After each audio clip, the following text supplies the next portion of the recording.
वो पूरे कॉन्फिडेंस के साथ झूठ बोलता था, जम के लफाजी करता था, रोने की अच्छी एक्टिंग कर लेता था और साठ गांठ करने में एक्सपर्ट था।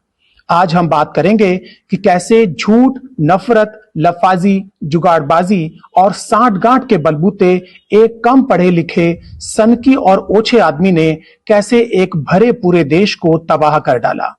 प्रणाम अलैकुम दोस्तों, ये कहानी है जर्मनी की और उस दरिंदे का नाम था एडोल्फ हिटलर।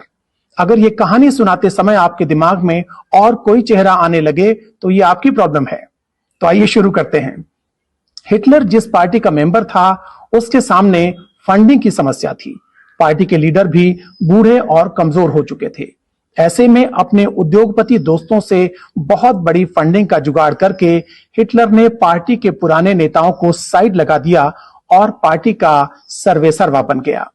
हिटलर के एजेंडा को आगे बढ़ाने के लिए इन उद्योगपतियों के अखबार दिन रात एक धर्म के खिलाफ नफरत फैलाते थे।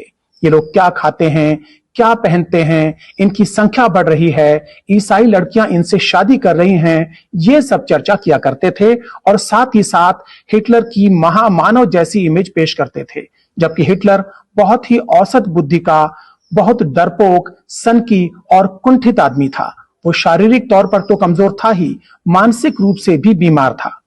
लेकिन हिटलर के पास कुछ हुनर भी थे। वो सफेद झूठ, लफाजी, नाटकबाजी और साठ गांठ में एक्सपर्ट था।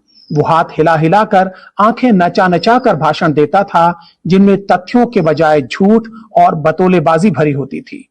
हिटलर हर पुरानी अच्छी चीज को नापसंद करता था। वो नया जर्मनी बनाने का नारा देता था। सब पुराने नेताओं को लगातार कोसता रहता था। पुरानी संसद में आग लगवाकर उसने संसद भी नई बनवा ली थी। और एक दिन संविधान को बदलकर वो एक साथ देश का चांसलर और प्रेसिडेंट यानी प्रधानमंत्री और राष्ट्रपति एक साथ बन गया।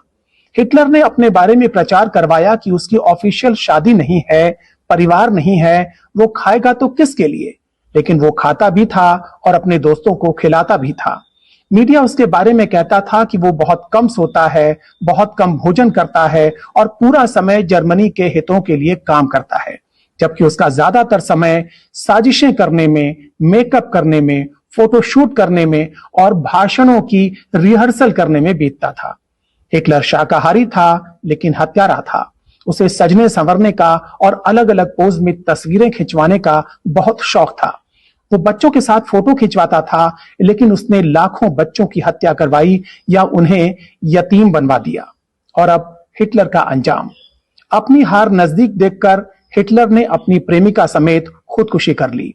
उसके दोस्तों और साथियों को 20 साल तक ढूंढ ढूंढ के सजा दी जाती रही और जर्मनी को तबाही से उबरने में लंबा समय लग गया।